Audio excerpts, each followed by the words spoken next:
Thanks for joining us for Part 2, Istanbul's Historic Monuments.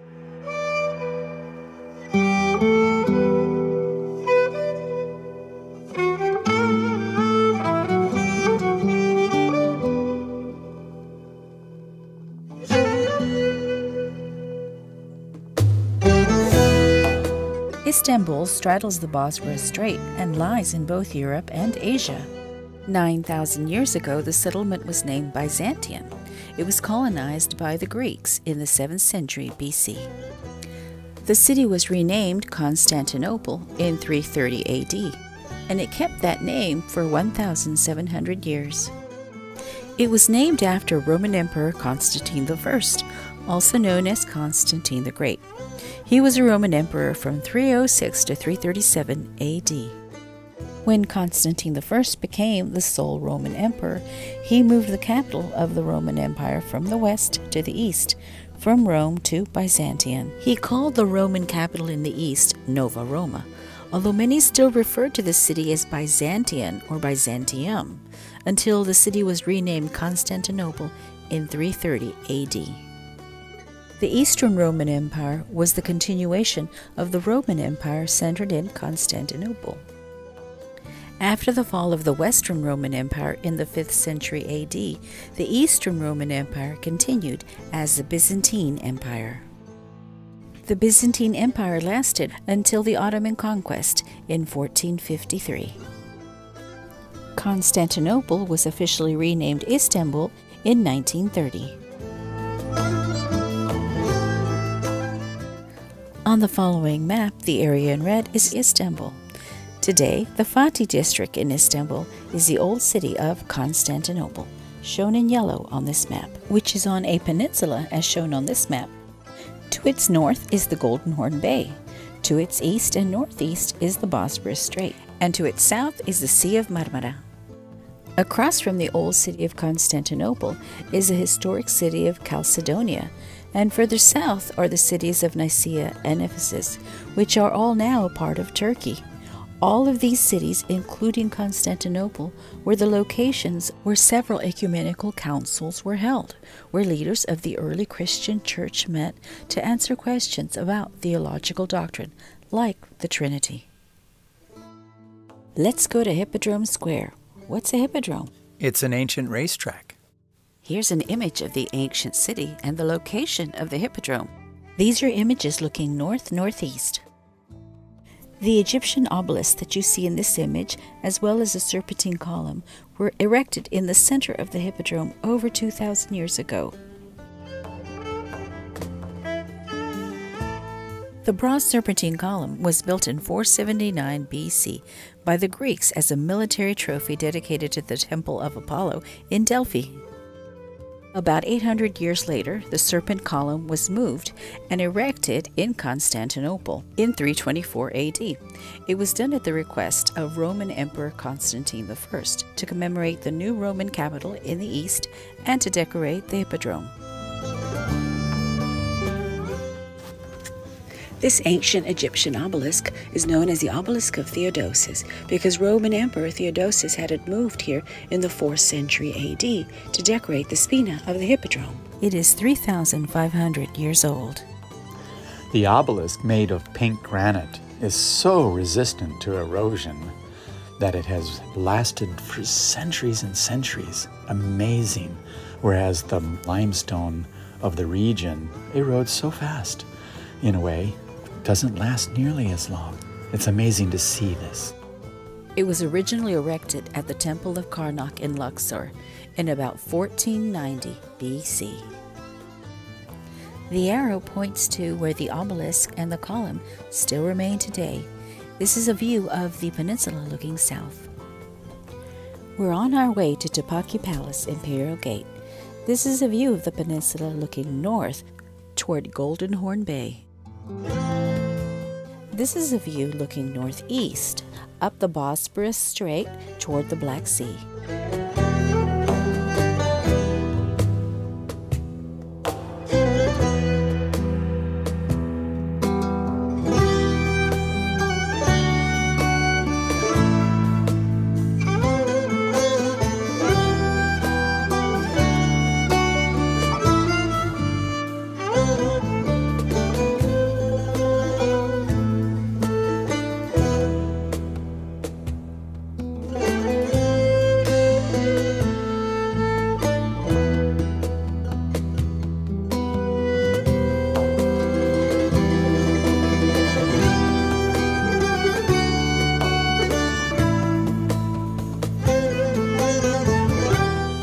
The inscription over the door of the sherbet kitchen says, "O opener of doors, open an auspicious door for us."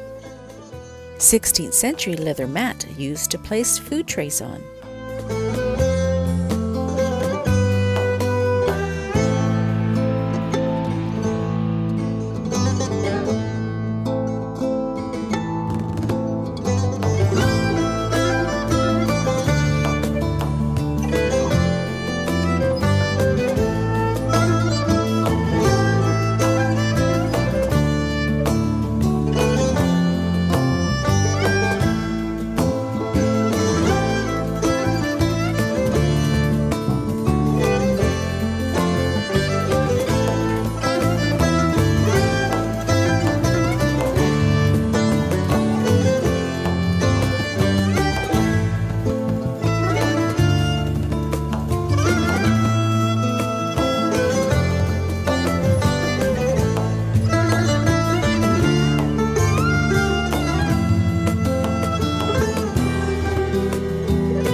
Nineteenth century astronomical disc used to calculate the relationship between the moon and the sun's positions. Ottoman dated 1650.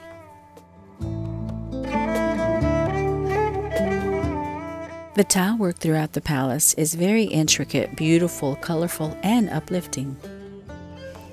In Arabic, the word harem means a holy place where not everyone is allowed to enter. It refers to private family life in Islamic countries. In the context of Ottoman palaces, harem was the private residence of the dynasty. It was forbidden to the public.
We're on our way to the oldest church in Istanbul.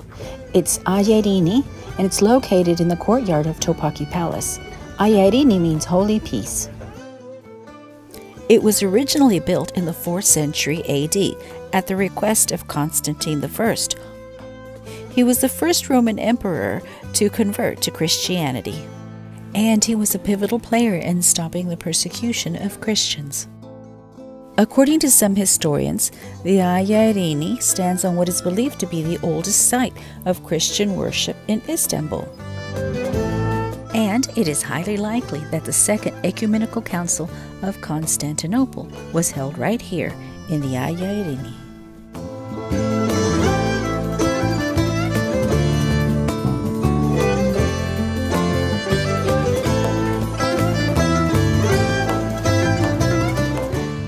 Unfortunately, The Hagia was destroyed by fire in 532 AD. But it was rebuilt as this domed church in 548 AD at the request of Roman Emperor Justinian I. It was the second domed church built in Istanbul. The nearby Hagia Sophia is the first domed church built in Istanbul. This marble column was probably from a Greek temple. It was common to reuse materials. Can you see the monogram on the capital? The capitals of the columns bear the monograms of Emperor Justinian I and Empress Theodora.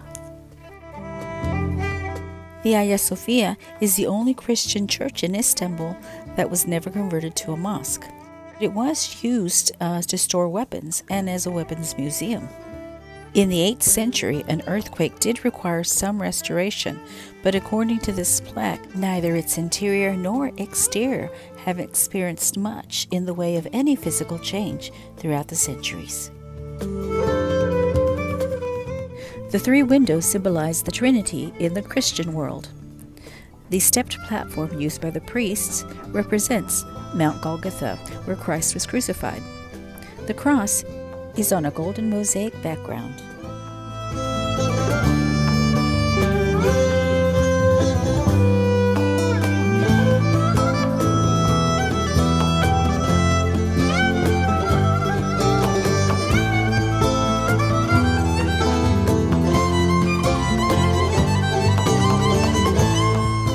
In the corner of the atrium is a sarcophagus made of porphyry, believed to be the tomb of Constantine I.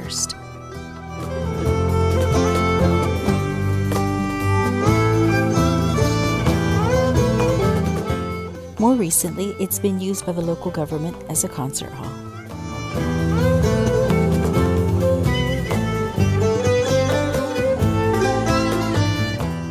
In our next adventure, we learn a little bit about how Turkish carpets are made. The cocoons, there's a silkworm inside of these cocoons. The worm inside. They eat the leaves of the mulberry trees, by the way. It's in Bursa in our country, 3 hours away from here. It's a green city, millions of the mulberry trees we have. So they eat the leaves of the mulberry trees. And the best time for them is end of May, beginning of June. Okay, so before they destroy the cocoons, see, he's catching the tips, the beginning of the silk fibers from the cocoons with that brush. The degree of the water is about 85 Celsius. And once he's catching the tips, step by step, we have to combine them because silk is the strongest natural fiber. But you see, the threads are working very easily. Normally, it's very strong. It becomes like this. You can see here. To make one like that, each of these, we are using 400 cocoons. Oh, yes, wow. You can see here. Sometimes 600. So step by step. First 25 of them are spun together. You can see, please come closer. You can see here. Can you see that? Yes. So 25 of them are spun together to make one. And then 4 of them. Each has got 25. 4 times 25 we are combining to make 100. Each make 100.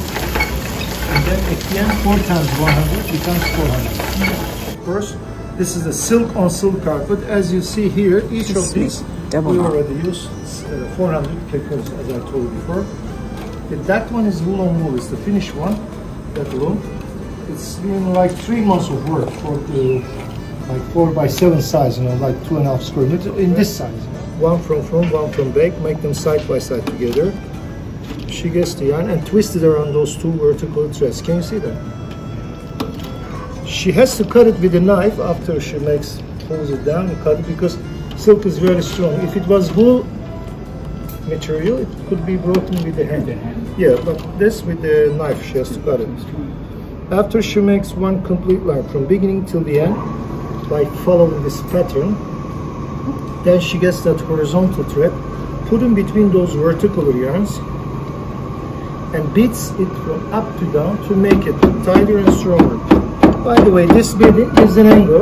Because of the angle, whenever you walk around it, you will see different colors.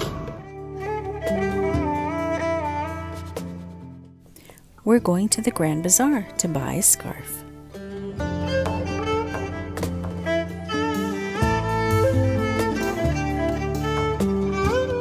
The oldest part of the Grand Bazaar dates back to the 15th century.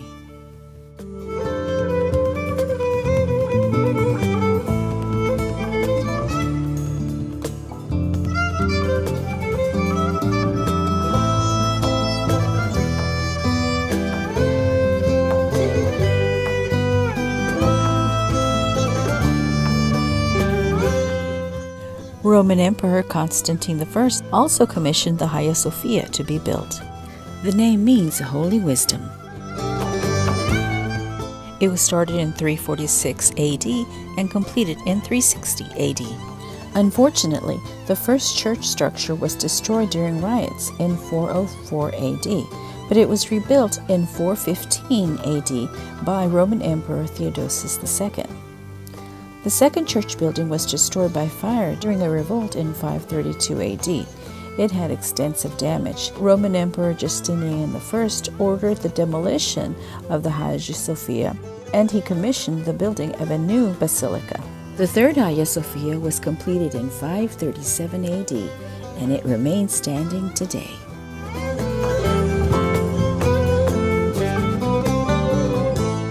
Not long after the Hagia Sophia was completed, there was an earthquake around 558 AD. The dome collapsed. The dome was restored and enlarged. Since then, it has withstood about a dozen earthquakes over time. Istanbul and most of Turkey are built along major fault lines, so there are numerous earthquakes.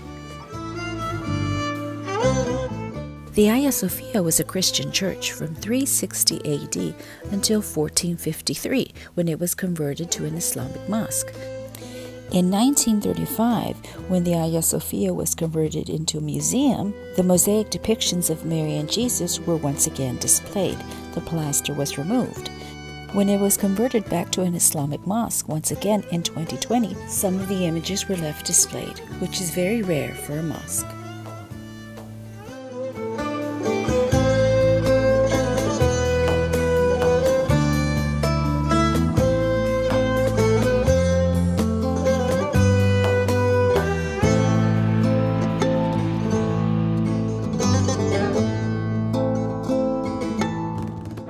One of the angels is uncovered.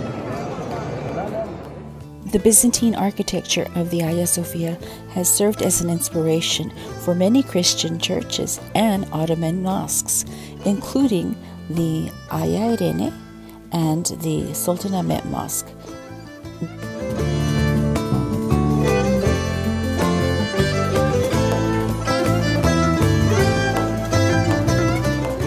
We're now at the entrance of the Sultanahmet Mosque, also known as the Blue Mosque.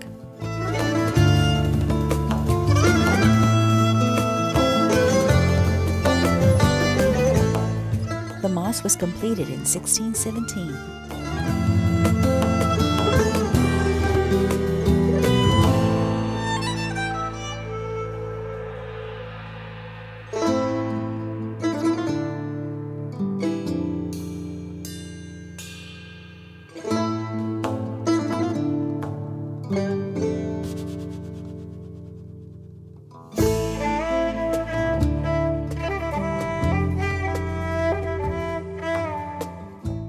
We hope you enjoyed our walk through history. Thanks for watching.